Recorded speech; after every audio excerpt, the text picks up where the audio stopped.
Hello everybody, a quick video here on feeding. It's a topic which many of you have been asking us about just recently because of the cooler weather, and we're set to have some very chilly weather coming up, so I'm hoping already that your hives are sufficiently full of stores and that you've hefted them to ascertain that. When I say hefting, what I mean is that once you've closed them down for winter and you've fed them with your concentrated or 2-to-1 syrup to get them to fill up a brood with, well, syrup to allow them enough calories for winter, you get an idea of what a full brood box will feel like, or a full nuke will feel like. At that point, you can weigh them, so you can pop them on scales, so you can get a weight if you wanted to. Most people just whether you can physically lift the box from the floor or raise it up, and if there's not a lot of weight to it, then that will tell you you probably need to pop some food on. Now it's a little bit cold now for putting a liquid food on, so we would suggest that this time of the year you pop on a bee candy or a fondant.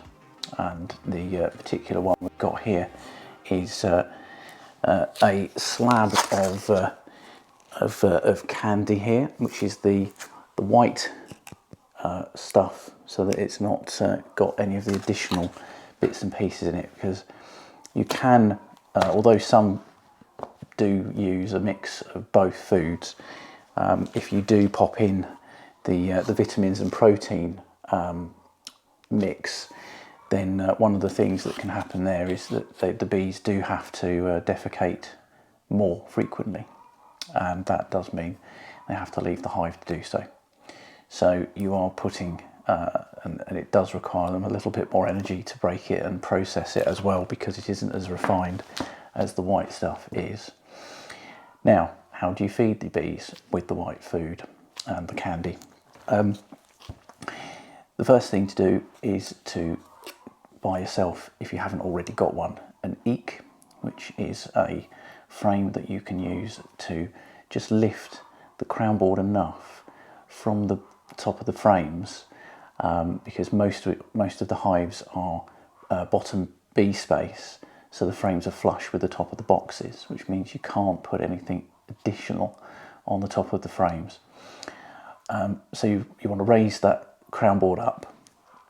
Some people attach the eek to the crown board so that it works not only as a feeder but as an opportunity to pop insulation quilts into as well. So that's something, and it does make it a lot sturdier. One of the problems that sometimes happens with eeks is they can become misshapen slightly because of the fact that they're sort of held together on the corners and not haven't got any sort of bracing or any way to keep them from warping. So once you've got your eek on, make sure it's lined up properly, and then on top of your frames, which is where you want to put the food, you want to get one of these, and then what you do is you cut this area out, and then you place this so that it's the cut out side is facing upwards, and that the bees then, what they can do is they'll come up from the frames, above the frames, and they'll come and take away the food. Reason for putting it on top of the frames? Multitude of reasons. Main ones being it's close to the bees, so they haven't got to travel quite so far when it's cold, because bees won't move very far away from the stores when it is chilly. In fact, that can be sometimes one of the reasons bees die out, is if it's very cold and they're not able to move very far because of that temperature, then they won't go and find stores that might only be a few centimetres away from them. So it's quite important to keep it above the brood cluster, wherever that is in your hive.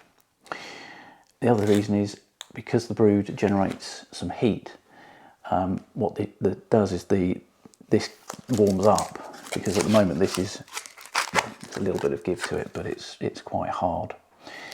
it warms up, which allows the bees to be able to manipulate it and take from it a lot more easily than they would do otherwise if it were on top of the crown board. So it wants to be on top of the brood. And the other reason you want to cut it and face it up is that because it goes quite tacky, if you cut it and put it the other way, which some people might think, oh yeah, I'll do that. If you do, what it does is it starts dripping down into the brood, and it just gets a bit messy, and it's not very... The bees will probably clear that up, but it does depend how hungry they are. They may not. And of course, if it's... it will aggravate the bees because they may not want it at that particular moment, but because they're generating warmth, it will start dripping down amongst between the frames. So we'll see you in our next video here on YouTube.